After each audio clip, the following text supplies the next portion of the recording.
নিষ্ঠাং প্রাপ্তা ব্যবহৃতি তোতি লৌকিকীর বৈদিকীর বা ইয়া বা লজ্জা প্রহসন সমুদ গান নাট্যোৎসবেষু যো বা ভুবন্নঃ সহজ প্রাণ দেহার্থ ধর্মা গৌরচৌর সকল মহরত কোপি মে তীব্র বীর্য সন্ধ্যানন্দোজ্জ্বল রসময় প্রেম পীযুষ সিন্ধৌ কোটিং বর্ষণ কিমপি করুণা স্নিগ্ধ নেত্রাঞ্চলেন পয়ং দেব কনক কদলী গর্ভ গৌরাঙ্গ যষ্টি চেতয় অকস্মাৎ মম নিজ পদে গাঢ় যুগতং চকার।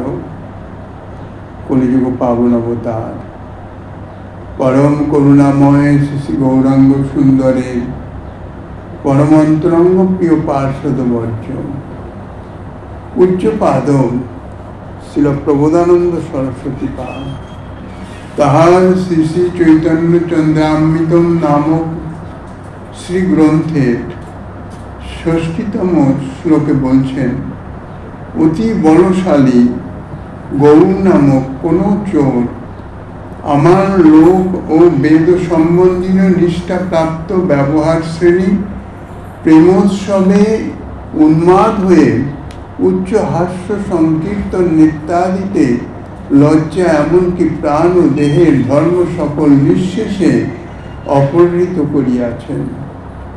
কনক কদলী গর্ভের ন্যায় গৌরবর্ণ এ কোন দেবতা, যিনি করুণা কটাক্ষে নিবিড় আনন্দপূর্ণ উজ্জ্বল রসময়ে কোটি কোটি পীযুষ সিন্ধু বর্ষণ করে আমার চিত্ত সহসা নিজ পদে গাঢ় রূপে যুক্ত করলেন।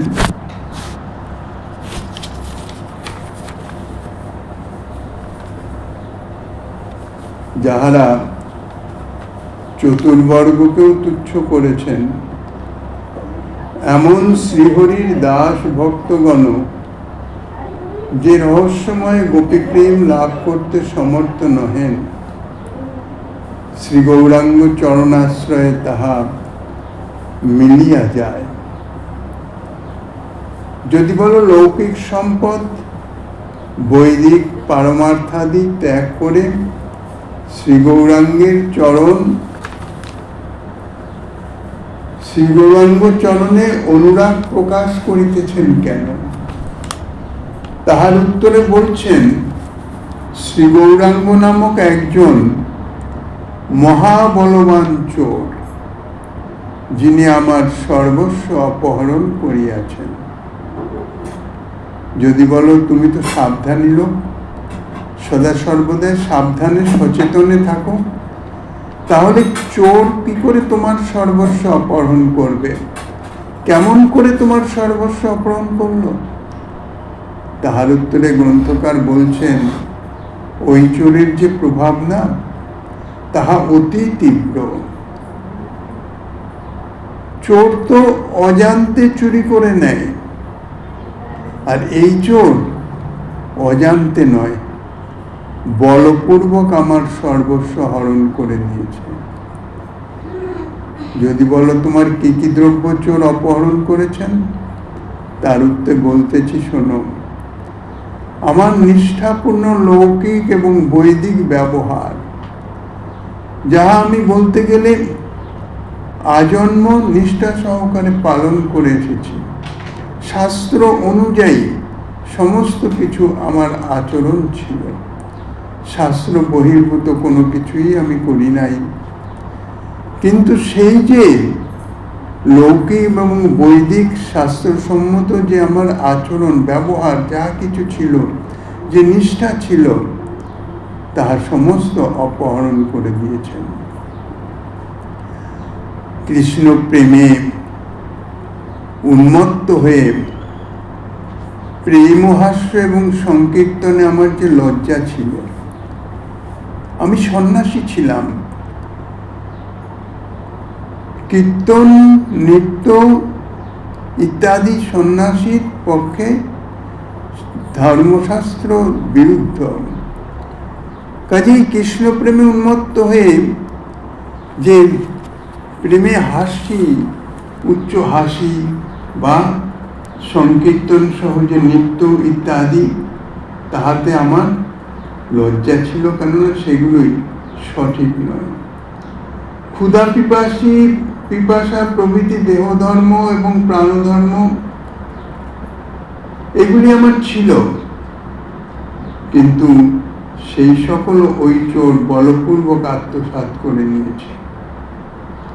যদি বলো তাহলে ওই মহত্তম চোরের সম্পর্কই ত্যাগ করে দাও। চোরের সম্পর্ক রাখলে তো চুরি করবেই। তার উত্তরে বলছেন, কি করব? ওই চোর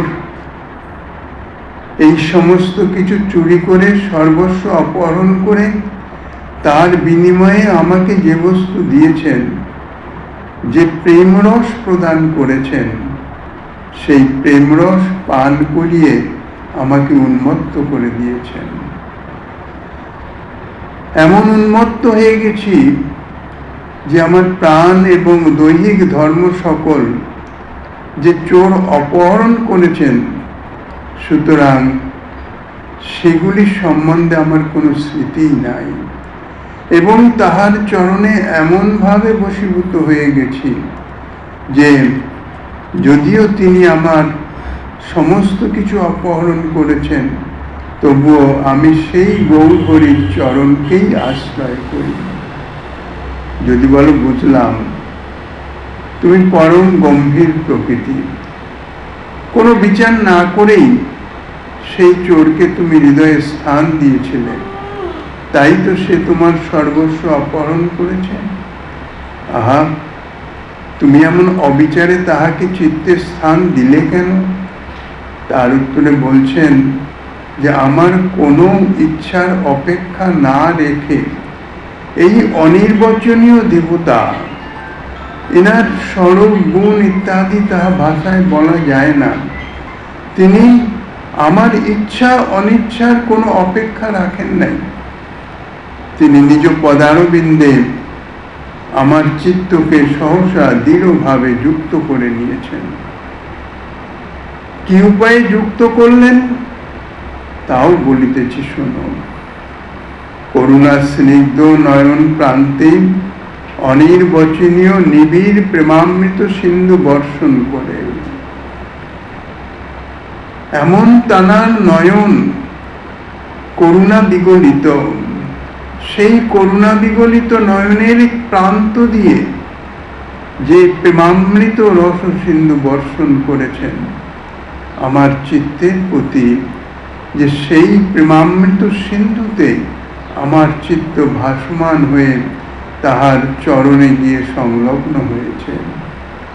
এই রূপে তাহার করুণার কথা বলে এইবার তাহার সৌন্দর্যের কথা বলিতেছেন। তাকে দেখতে কিরকম? স্বর্ণ কদলীর গর্ভের ন্যায় মনজ্ঞ তাহার শ্রীঅঙ্গের জ্যোতি।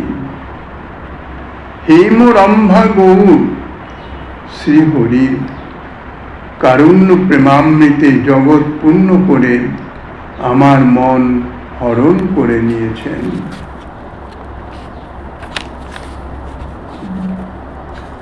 স্বয়ং দেব যত্র দ্রুত কনক গৌর করুণায় মহাপ্রেমোজ্জ্বল রস বপু প্রাদুর্ভবৎ নবদ্বীপে তস্মিন প্রতি ভবন ভক্তোৎসবময়ে মনমে বৈকুণ্ঠাদপি মধুরে ধাম নিরমতে।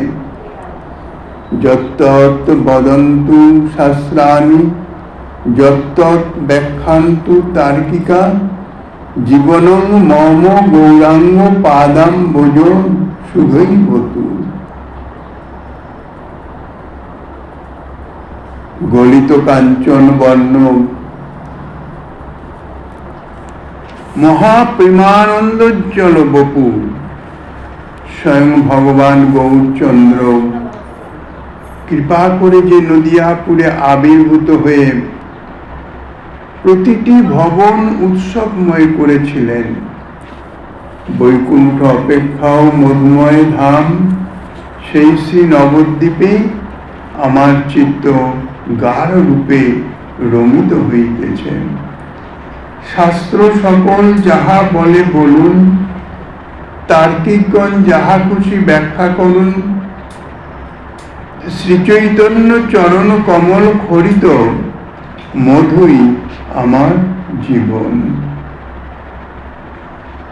দুর্লভ সিদ্ধি সকল যদি স্বয়ং করতলে পতিত হয়, দেবতাগণ যদি সেবক হবার জন্য স্বয়ং আগমন করেন, অধিক কি বলবো, যদি চতুর্ভুজও হয়, এই তনু অর্থাৎ এই দেহ যদি চতুর্ভুজও হয়ে যায়, তথাপি শ্রী গৌরচন্দ্র থেকে আমার মন মুহূর্তের জন্য বিচলিত হবার নহে। যদি বলো, বুঝলাম তুমি গম্ভীর প্রকৃতি, কোনো বিচার না করেই সেই চোরকে তুমি হৃদয়ে স্থান দিয়েছিলে, তাই সে তোমার সর্বস্ব অপহরণ করেছে।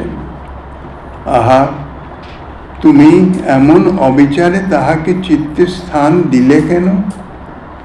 তার উত্তরে বলছেন, আমার কোনো ইচ্ছার অপেক্ষা না করেই এই অনির্বচনীয় দেবতা নিজ পদারবিন্দে আমার চিত্তকে সহসা দৃঢ়ভাবে যুক্ত করে নিয়েছেন। আমার এখানে ইচ্ছা অনিচ্ছার কোনো অপেক্ষাই নাই। কি উপায়ে যুক্ত করলেন তাও বলছি শোনো। করুণা স্নিগ্ধ নয়ন প্রান্তে অনির্বচনীয় নিবিড় প্রেমামৃত সিন্ধুর বর্ষণ করে আমার চিত্তকে ভাসিয়ে নিজ চরণে নিয়ে গিয়েছেন। এই রূপে তাহার করুণার কথা বলে এইবার সৌন্দর্যের কথা বললেন। তারপর হঠাৎ নিজ উপাস্য শ্রী গৌরাঙ্গের নদিয়া লীলার কথা স্মরণ হল। সেই নদিয়া লীলার কথা স্মরণ করে তাহাতে নিষ্ঠা প্রদর্শন করিতেছেন। পরম দয়াল শ্রী গৌরাঙ্গ নবদ্বীপে আবির্ভূত হয়ে মনোহর লীলা বিস্তার করেছিলেন। আমার মন তাই শ্রী নবদ্বীপেই আনন্দ ভরে প্রেমানন্দে অবস্থান করিতেছে। শ্রী গৌরাঙ্গ ছিলেন মহাপ্রেম এবং শৃঙ্গার রসের মূর্তি স্বরূপ। যদি বলো যে নবদ্বীপে তিনি আবির্ভূত হয়েছিলেন, সেই নবদ্বীপ তাহা কিরকম, তার উত্তরে বলছেন, তথায় প্রতি গৃহই ছিল প্রেমভক্তির মহোৎসবময়। প্রতি গৃহেই প্রেমভক্তির যেন মহোৎসব চলত। গ্রন্থকারের ন্যায়, অর্থাৎ পূজ্যপাদ সরস্বতীপাদের ন্যায় পূজ্যপাদ কবি কর্ণপুরও একথা শ্রী চৈতন্য চন্দ্রোদয় নাটকে বর্ণনা করেছিলেন। বিরাগের প্রতি নববাণীতে বলা হইতেছে, অসংখ্য পুণ্যতীর্থের অবতংশ প্রায় শ্রী গৌর দেশের জয় হোক, যেথায় নবদ্বীপ নগরী বিরাজ করিতেছেন। যে নবদ্বীপে পরমেশ্বর শ্রী গৌরাঙ্গের আবির্ভাবে প্রতি গৃহে ভক্তি দেবীর মহোৎসব চলিতেছে, এই ধাম মাধুর্যে বৈকুণ্ঠ, এমনকি গোলক থেকেও আরো বরিয়ান, আরো বরিষ্ঠ। রাগানুগ মার্গের পথিক কৃষ্ণ প্রেমরস পানে আনন্দে বিভোর হয়ে অবস্থান করেন। এই পরমপুরুষার্থের পথেই বিধিনিষেধে জীবকে আবৃত করে শাস্ত্র নিয়ে যেতে চান। এই পরম পুরুষার্থের পথে শাস্ত্র নানান রকমের বিধিনিষেধ ইত্যাদি দিয়ে জীবকে সেই পথেই নিতে চান। ইহার প্রকৃত যে তাৎপর্য তাহা জীব বুঝতে পারে না। তা না বুঝে যদি কেহ বিধিনিষেধ মাত্র পালনেই শাস্ত্রের চরম তাৎপর্য এইরূপ মনে করেন, অর্থাৎ শাস্ত্রে যে বিধিমার্গের যে ভক্তির কথা বলা হয়, শাস্ত্রের যে প্রকৃত মর্ম তাহা নিগূঢ়, তাহা অনুভব করা সহজসাধ্য নয়। প্রকৃত ভক্তির পথ হচ্ছে নিবৃত্তির পথ, প্রবৃত্তির পথ নহে। শাস্ত্র যে প্রবৃত্তির পথ প্রদর্শন করে, তাহার প্রকৃত উদ্দেশ্য প্রবৃত্তির মধ্যে দিয়েই তাহাদের নিবৃত্তির পথে প্রেরণ করা, কিন্তু সেইটি জীব অনুভব করতে পারে না, প্রকৃত তাৎপর্য বুঝতে পারে না। তাই শাস্ত্র বর্ণিত যে শুধু বিধিনিষেধ সেগুলোই পালন করে এবং সেটাই শাস্ত্রের চরম তাৎপর্য, তারা এইরূপ মনে করেন। গ্রন্থকার বলছেন তারা এইরূপ মনে করেন করুন, অথবা তর্কশাস্ত্রের পণ্ডিতগণ তাহাদের মতে শাস্ত্রের যাহা খুশি ব্যাখ্যা করেন করুন, আমার চিত্ত কিন্তু তাতে টলবার নয়। শ্রীচৈতন্য চরণারবিন্দের মধুস্বরূপ উজ্জ্বল প্রেমামৃতেই আমার চিত্ত সদা সর্বদা বিভোর হয়ে থাকবে। ইহাই তাহার জীবন, অর্থাৎ ইহা ভিন্ন সে আর বাঁচতেই পারবে না। পতন্তি যদি সিদ্ধয় করতলে স্বয়ং দুর্লভা, স্বয়ঞ্চ যদি দেব সেবকী ভবিতু মাগতা সুরা, কিমন্নদিদমেব বা যদি চতুর্ভুজং স্যাৎ বপুষ তথাপি মম মন মনা চলতি গৌরচন্দ্রান মনঃ বাসমে বরমস্তু ঘোর দহন জ্বালা বলি পঞ্জরে, শ্রীচৈতন্য পাদারবিন্দ বিমুখই মা কুত্রচিৎ সঙ্গম।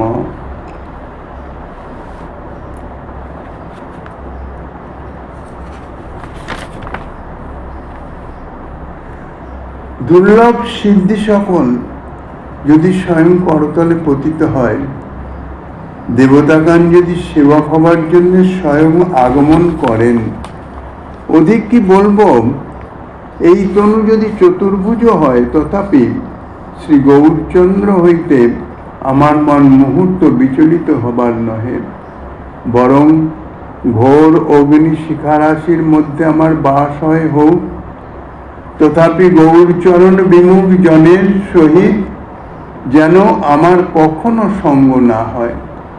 আমার মন যদি গৌরপদ কমলের মধুলেশের আভাস না আস্বাদন করতে সমর্থ হয়, বৈকুণ্ঠ আদি পদ স্বয়ং মিলিত হলেও তাহা লাভ করতে আমার মন চাহে না।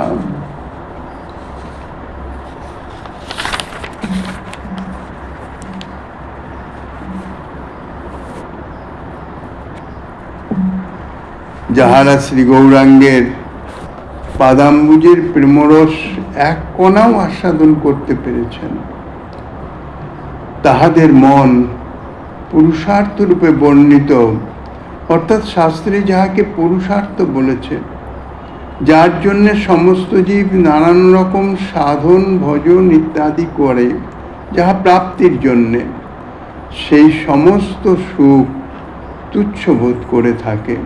যদি শ্রী গৌরচরণের প্রেমরসের এক কণা আভাসও যদি তার চিত্ত অনুভব করে, সেই কথাই গ্রন্থকার বলছেন দুর্লভ অনিমাদি সিদ্ধি, যা যোগীগণ কঠোর সাধনা করে হয়তো লাভ করেন, সেই অনিমাদি সিদ্ধি যদি স্বয়ং এসে আমার করতলে পতিত হয়, অথবা দেবতাগণ যদি স্বয়ং আগমন করে আমাকে যদি তাহাদের অধীশ্বরও করতে চাহেন, অধিক কি বলবো, যদি আমার এই দেহ চতুর্ভুজ হয়ে যায়, এত কিছু প্রাপ্তি হলেও কিন্তু আমার মন শ্রী গৌরচরণ থেকে ক্ষণমাত্র বিচলিত হবে না। অর্থাৎ শ্রী গৌরাঙ্গ চরণের যে নিষ্ঠা, যে সেবা, শ্রী গৌর চরণে যে প্রীতি, সেই প্রীতি এমন অধিক প্রভাবশালী যে এত সব প্রাপ্ত হলেও শ্রী গৌর চরণে অনুরক্ত ভক্তের চিত্তকে বিচলিত করে না। অর্থাৎ সমস্ত কিছু বিসর্জন দিয়েও শ্রী গৌর চরণে নিজের মন বুদ্ধি চিত্তকে যদি সমর্পণ করা যায়, তাহাই সর্বশ্রেষ্ঠ পন্থা। চৈতন্য চরণ বিমুখ জনগণের সঙ্গ তাহা অতীব দুঃখদ।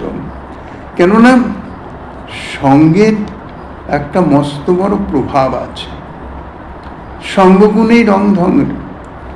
যে জাতীয় সঙ্গ করা হয়, তাহার মন বুদ্ধি চিত্ত সেই জাতীয় ভাবে ভাবিত হয়ে তাহাকে সেই রকম করে দেয়। এখন যাহারা চৈতন্য চরণ বিমুখ, তাহারা যত বড়ই সাধক হোক না কেন, উত্তম হোক, ঋদ্ধি সিদ্ধি সম্পন্ন হোক, নানান প্রভাবশালী হোক না কেন, কিন্তু যদি চৈতন্য চরণের প্রতি তাহাদের আসক্তি না থাকে, প্রীতি না থাকে, অনুরাগ না থাকে, তাহলে তাহাদের সঙ্গ আমার নিকট অতীব দুঃখপ্রদ। বাস্তবিক যে জাতীয় ভাবের, সেই ভাব ব্যতীত সকলের ভাব তো এক নয়। ভজন সবাই করেন, ভক্তি সবাই করেন, কিন্তু সকলের ভাব এক নয়, সকলের সংস্কার এক নয়। যার যেরকম ভাব, যে জাতীয় সেবার মাধ্যম দিয়ে তাহার অভীষ্টের সুখবিধান করতে চান, তাহার সেই ভাব অনুরূপ সে সেবা করে বা অগ্রসর হয়। সেই ভাব সে ছাড়া অন্য ভাব সম্পন্ন সে যতই উন্নত হোক না কেন, তাহার নিকটে সুখকর হয় না। যেমন স্বয়ং ভগবান শ্রীকৃষ্ণ স্বরূপ আর শ্রীরামচন্দ্র, যদিও তত্ত্ব তো একই, কিন্তু লীলাতে কিছু ভিন্ন আছে, লীলা মাধুর্য প্রকাশে কিছু ভিন্ন আছে। শ্রীকৃষ্ণ স্বরূপ পরিপূর্ণ মাধুর্যের প্রকাশ, আর শ্রীরামচন্দ্র স্বরূপে পরিপূর্ণ মাধুর্য নয়, ঐশ্বর্য মিশ্রিত মাধুর্যের প্রকাশ।